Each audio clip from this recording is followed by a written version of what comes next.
నమస్కారం అండి. భగవద్గీతలో నేడు 12వ అధ్యాయము భక్తి యోగమునందు 13, 14 శ్లోకములు తాత్పర్యం. మొదటిగా 13వ శ్లోకం. అద్వేష్టా సర్వభూతానాం మైత్రః కరుణ ఏవ చ నిర్మమో నిరహంకారః సమదుఃఖ సుఖ క్షమీ. 14వ శ్లోకం. సంతుష్ట సతతం యోగి యతాత్మా దృఢ నిశ్చయః మయ్యర్పిత మనో బుద్ధిర్యో మద్భక్తః స మే ప్రియః. తాత్పర్యం.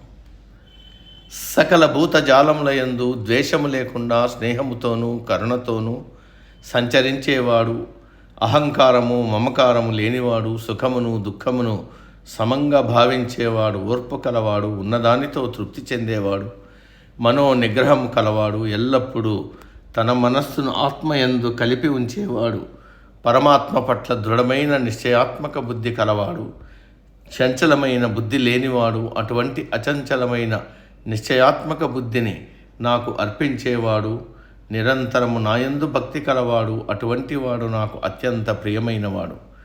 ఈ శ్లోకాలకు పైపైన అర్థం చూస్తే పరమాత్మకు కొంతమంది మీద పక్షపాతం ఉన్నట్టు అనిపిస్తుంది. కానీ నిజానికి పరమాత్మ ఎవరి పట్ల ప్రేమ ద్వేషాలు లేవు.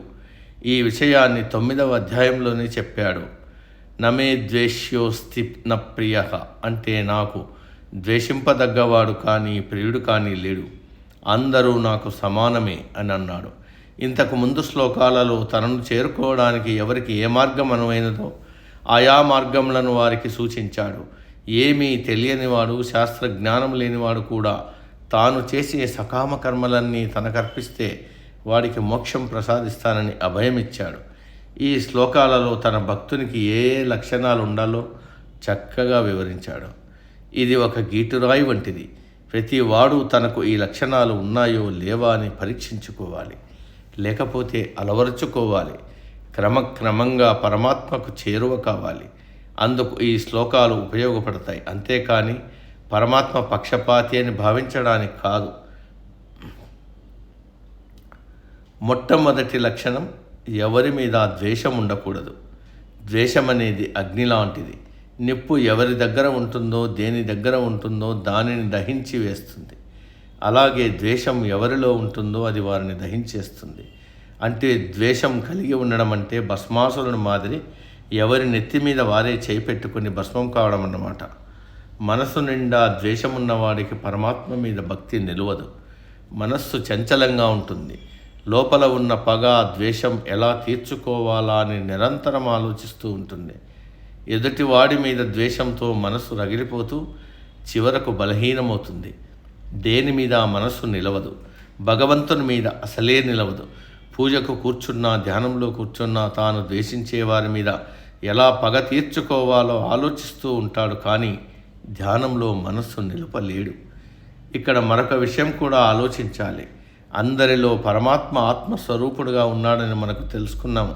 అటువంటప్పుడు మీరు ద్వేషించే వ్యక్తులలో కూడా పరమాత్మ ఆత్మస్వరూపుడుగా ఉన్నాడు కదా. అంటే మనం ఎదుటివాడిని ద్వేషిస్తున్నామంటే అతనిలో ఆత్మస్వరూపుడుగా ఉన్న పరమాత్మను ద్వేషిస్తున్నామన్నమాట. కాబట్టి ద్వేషం అసలు ఉండకూడదు.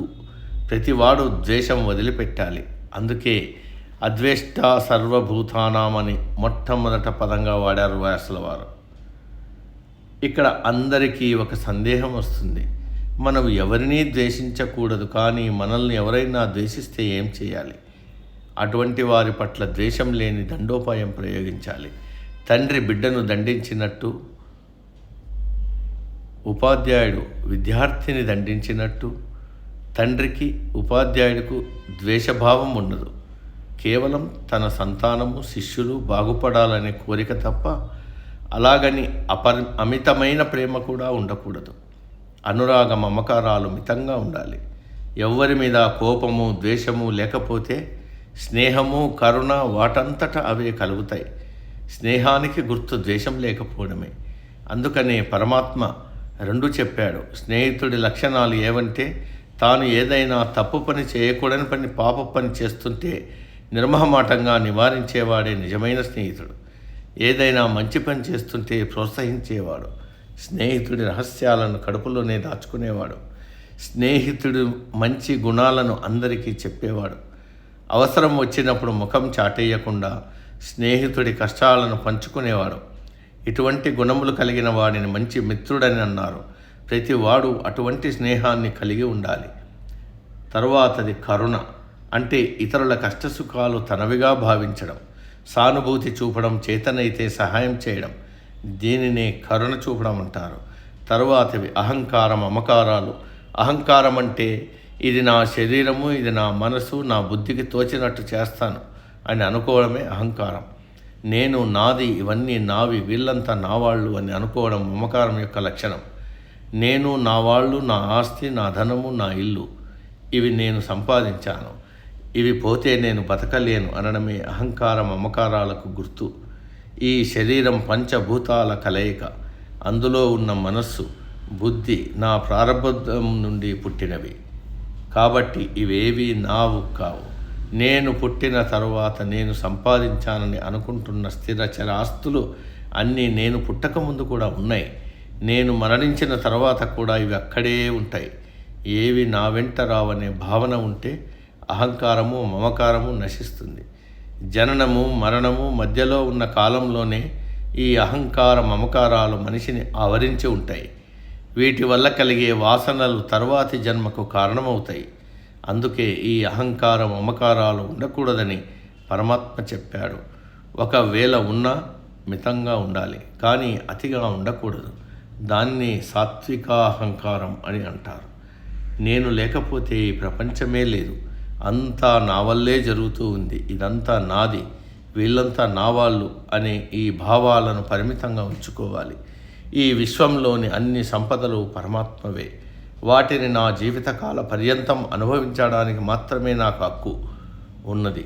మరణించేటప్పుడు ఏవి నా వెంట రావనే భావన కలిగి ఉండాలి. ఇలా అహంకార మమకారాలు మితంగా అదుపులో ఉంటే సుఖదుఖాలను సమంగా చూడటం అలవాటవుతూ ఉంటుంది. సుఖమును దుఃఖములను సమంగా చూడాలి. అంటే సుఖం కలిగినప్పుడు పొంగిపోయి గంతులు వేసి సంబరాలు జరుపుకొని ఊరేగింపులు చేసుకుని మరునాడు అబ్బే అదంటే నాకు అస్సలు ఇష్టం లేదని అనకూడదు. అలాగే దుఃఖం వచ్చినప్పుడు కుంగిపోయి మంచం పట్టకూడదు. ఒకడికి సుఖం మరొకరికి దుఃఖంగా పరిణమిస్తుంది. ఒకడు ఒక కారును వదులుచుకోవడానికి అమ్ముతాడు, ఆ కారును మరొకడు సుఖపట్టానికి కొనుక్కుంటాడు. తరువాత దాన్ని మరమ్మతులకు డబ్బు పెట్టలేక దుఃఖం అనుభవిస్తాడు. కాబట్టి జీవితం సుఖదుఖాల సమ్మేళనం అని గ్రహించి సుఖదుఖాలను సమానంగా అనుభవించాలి. క్షమ, ఓర్పు కలిగి ఉండాలి. ప్రతి దానికి ఆవేశపడిపోకూడదు. నిదానం, నెమ్మది అలవాటు చేసుకోవాలి. జీవితంలో సుఖం వచ్చినా దుఃఖం వచ్చినా ఇది భగవంతుని ప్రసాదం, నా మంచికే వచ్చింది అని ఆనందంగా అంగీకరించాలి. దీనిని క్షమ అని అంటారు. మనసులో చెలరేగే తాత్కాలికమైన కోపతాపాలకు, ఆవేశకావేశాలకు అడ్డుకట్ట వేయడమే క్షమ. విఘ్నత ప్రదర్శించడమే క్షమ. తాత్కాలికంగా ఈ లక్షణాలు అలవాటు చేసుకోవడం కొంచెం కష్టం అనిపించినా దీర్ఘకాలంలో లాభిస్తాయి. ఎల్లప్పుడూ తృప్తి, సంతుష్టి కలిగి ఉండాలి. ఉన్నదానితో తృప్తి పడాలి. లేని దానికోసం ఆరాటపడకూడదు. ఈరోజు 1,00,000 రూపాయలు వస్తే తృప్తి పడతాం, మరునాడు మరొక 1,00,000 కొరకు ఆరాటపడతాం. అలా కాకుండా నిరంతరం మనకు ఉన్నది చాలు, మనకు ప్రాప్తం ఉంటే వస్తుంది, లేకపోతే లేదు అనే భావన కలిగి ఉండాలి. అలాగే తనకు ఉన్నదాన్ని దాచుకొని లేని దానికోసం పాకులాడకుండా తనకు ఉన్నదానిని నలుగురితో పంచుకునేవాడు కూడా తృప్తి చెందినవాడు అని చెప్పొచ్చు. అటువంటి వాడు ఎంత సంపాదించినా దానిని తన సాటి వారి కోసమే సంపాదిస్తాడు తప్ప తన కోసం కాదు. అంతేకాని వచ్చిన లాభాలన్నీ తన విలాసాలకు ఉపయోగించుకొని ఆ లాభాలకు కారకులైన కార్మికుల పుట్టగొట్టేవాడు ఎప్పుడూ తృప్తిని పొందడు. తీవ్రమైన అశాంతితో బాధపడుతూ ఉంటాడు. యథాత్మ అంటే తన మనస్సు తన స్వాధీనంలో ఉన్నవాడు. మనసు చెప్పింది తాను వినకుండా తాను చెప్పింది మనసు వినేటట్టు చేసుకునేవాడు. నిశ్చయాత్మక బుద్ధి కలిగి ఉండాలి. చంచలమైన మనస్సు ఉండకూడదు. అనుకున్నది అనుకున్నట్టు చేయగలిగే నిశ్చలతత్వం కలిగి ఉండాలి. అది ప్రాపంచిక విషయమైనా కావచ్చు, అంటే వ్యాపారము, విద్య, రాజకీయము ఏదైనా కావచ్చు. నిశ్చయాత్మక బుద్ధి ఇచ్చిన మాటకు కట్టుబడి ఉండటం అవసరం. అవసరానికి తగ్గట్టు మాట మార్చకూడదు. అవసరానికి తగ్గట్టు దేవుళ్లను మార్చకూడదు. వేదములను, శాస్త్రములను నమ్మాలి. దేవుడు ఉన్నాడా లేడా అనే చంచలత్వం పనికిరాదు. అలా కాకుండా చంచల స్వభావంతో ఉంటే ఈ మాయ మింగేస్తుంది, పాతాళానికి తొక్కేస్తుంది. తర్వాతిది మయ్యర్పిత మనోబుద్ధి, అంటే మనస్సు, బుద్ధి పరమాత్మకు అర్పించాలి.